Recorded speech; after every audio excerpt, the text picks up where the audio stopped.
the nightmare of a new order, a Führer that his people and race, crimes against humanity. A world of chaos and destruction. This is the story of humanity's darkest hour, the abyss. October 1934, the Rash Harvest Festival at Bückeburg near Hamelin, a gigantic display of what the Nazis called a national community. Almost 1 million people have come from throughout Germany to experience Adolf Hitler at first hand. It was a huge event, bigger than anything ever seen before. All these people all see each other, and they're intoxicated by their very numbers. It's a good feeling. You're all in it together.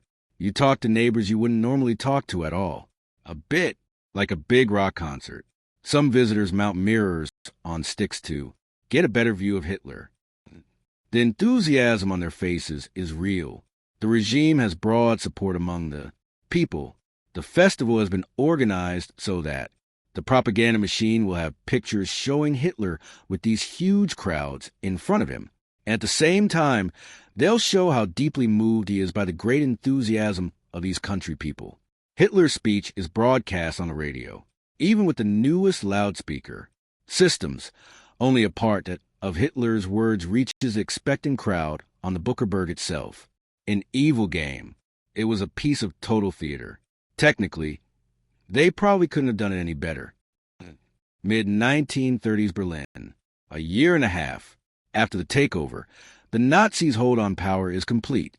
Leftist liberals and dissidents are in prison or in concentration camps. There is no longer any opposition to speak of. The absolute power of the NSDAP is undisputed. In June 1934, an American sociologist visits Berlin. Columbia University's Theodore Ill wants to find out why NSDAP members joined the party. Goebbels supports Abel's work. The regime is confident enough to want to show Americans why it's a good idea to be a Nazi. I think Goebbels saw an opportunity for a propaganda coup by giving the American public a particular view of the party, and that he really thought this could help our international image. And if we show that we're letting them do this with no restrictions, then it's also a sign that we're not living in such a terrible dictatorship. Almost 700 biographies of party members, men and women, are analyzed. Overwhelmingly, their motivation is admiration for Hitler and hatred for the Jews. With these people, it doesn't seem as though their anti-Semitism was awakened by Hitler or the NSDAP, but that it was already there. Many write that they got it from home, from their father or their grandfather or their brother or their friends. One writes, I had always had a deep hatred for Jews. One complains about the contamination of the army by Jewish Marxists, and another about the Jews' role in the economy and in society. Wherever you look, the Jew was running things. A year and a half earlier, on April 1st, 1933, anti-Semitism had already led to open violence. But on that occasion, many ignored the essays called to boycott Jewish businesses. Since then, the Nazis have refrained from public actions against Jews. The great enemies were the communists, whether they were Jewish or not, and the socialists. So the Jewish question wasn't the priority. So even Jews thought whatever's coming probably won't be so bad. In Bremen, Walter Huckenborg hopes exactly that. He manufactures signs of all kinds. It's a flourishing business. He has an artistic bent and an expensive hobby few can afford in these times. He makes films first in black and white, later in color, usually playing the lead himself. Walter Hackenberg is a cheerful soul, up for fun of all kinds. But he has a reflective side, too, and he's worried about growing anti-Semitism in Germany, especially for his father, Joseph Hackenborg, seen here with his son in 1928, can look back on more than 2 centuries of German Jewish family, that history that began in the town of Huckenborg in the Vestfold. Joseph is a patriotic German who served in the First World War. In 1917, his 19-year-old son Walter also volunteered. When you risk your life for your country, it creates a deeper bond. And I think that also explains the shock many Jewish soldiers felt in the First World. war when there was a census of Jews in the army to see if enough were serving, and many Jewish soldiers felt stigmatized by that. I think that was a terrible experience for them. Willie Cohen from Breslau was also a frontline soldier in the World War, and he is a practicing Jew. After Hitler's rise to power, he deliberately wears a ribbon of his Iron Cross in his lapel. In 1933, underscore as a high school teacher, then as a social democrat, and a Jew he's dismissed. Oh, yes, these are wonderful times in Hitler's Germany. He writes in his diary. After his dismissal, Willie Kahn spends a lot of time in a friend's garden thinking hard about immigrating. He decides against that. Walter Huckenberg was christened and raised as a Protestant. He feels no link to Judaism, and he hopes that the anti-Semitism of the Nazis will pass him by. Jews were highly assimilated since emancipation. Many of them had converted to Christianity. They'd intermarried. They'd just become integrated, acculturated, assimilated, integrated. Whichever way you look at it, German. Jews were part of the German nation and saw themselves in that way.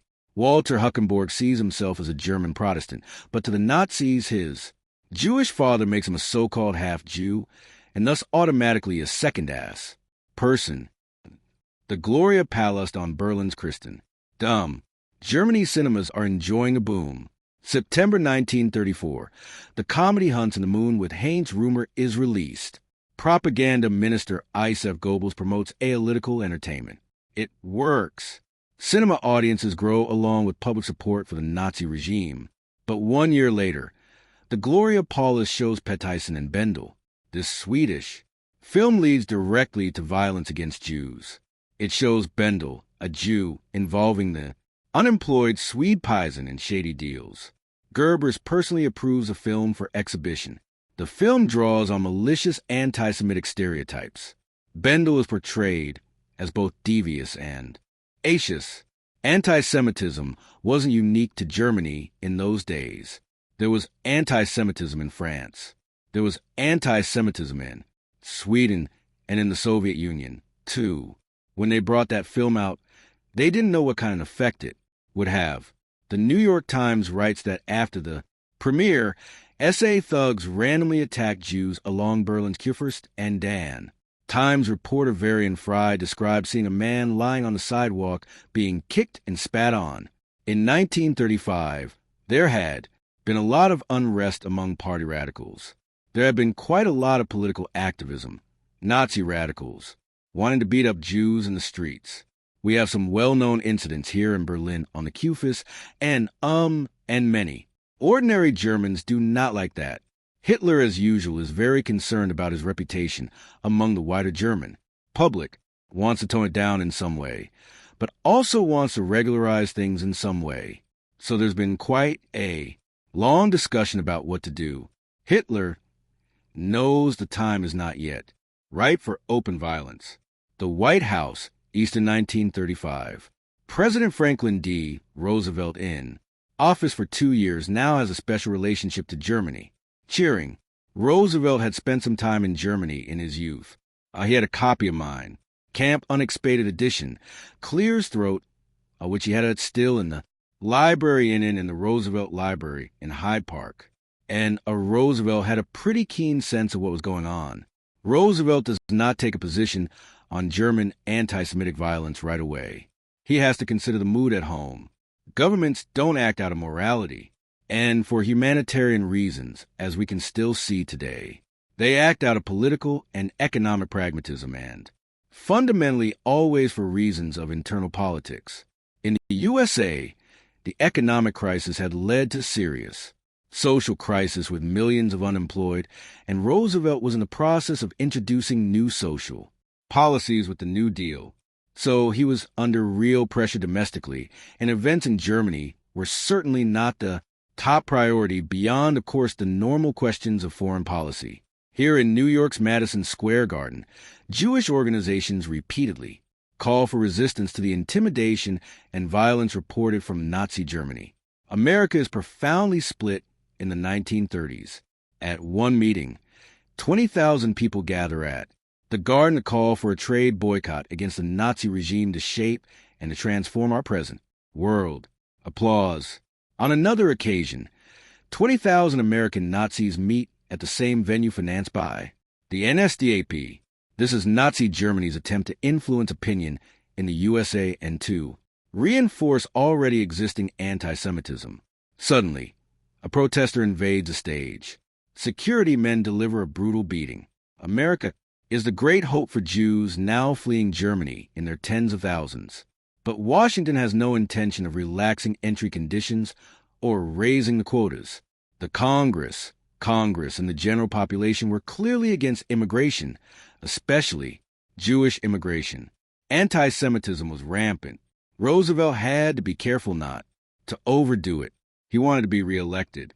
If he spoke out too openly for the Jews, that wouldn't happen. Anyone who's allowed in at New York has hit the jackpot. In 1933 and 1934, the numbers of refugees are growing fast. About 60,000 or more than 500,000 German Jews flee to countries that will take them, including America and Palestine, the Promised Land. This film made by a Zionist organization wants German Jews to immigrate to Palestine. Villikin watches it in Breslau. He writes in his diary, "Yesterday's film was a really great experience. I could see the place where my son is working and he's happy. Ernst Abraham Kahn's seen here with his grandmother has just immigrated to Palestine. The last photo taken before he left shows him with his half-sisters Ruth and Susanna from Kahn's second marriage. His father wonders if the rest of the family should follow, but the prospect of finding work in Palestine are not good. Conflict is growing with the Arab population. From the mid-1930s, the flow of immigrants dwindles, mainly because officials of the British Mandate are enforcing strict limits on immigration. When luxury liners from Germany arrive in New York with tourists, there are violent demonstrations in the port against the Nazi regime. On July the 26th, 1935, an incident takes place on the liner Bremen that will have serious repercussions. The Bremen has recently held the blue ribbon for the fastest Atlantic crossing. It's the pride and joy of the new Germany. Certainly, the Bremen liner was open for public visitation and the wharf in New York, really, if nothing else other than to show off the beauties of German engineering to the New York public. It attracted, however, also rioters. According to the New York police, at least the communists dominated among the rears. Some of the rears, in particular, managed to climb aboard or rip the swastika flag off its pole on board and throw it into the Hudson River. William Bailey is the leader of a group of communist longshoremen and seamen, and I thought it was almost home free. All I had to do was give it another yank, but it would not give, and I gave it a third yank and a fourth yank and a fifth yank, and it would not give, and you believe in panicky. And here we had the job already done, and a clear's throat, son of a _ of a swatchsticker would not give. Give me the rope, hold it still, and he took out a switchblade knife, and I heard click, click, ving, and he let it go on that part of the halyard, and the flag is now home free. And it was believe me, it was a moment void everything that ever happened afterward just to see that sun _ just flutter. The NYPD arrests Bailey and his friends. There are fierce protests in front of the police station. For days, the newspapers are full of the story. Berlin is outraged and demands an apology from the U.S. government. This is international news. French. Weekly Lou Pellin praises the action as the first sign of American opposition to Hitler's dictatorship.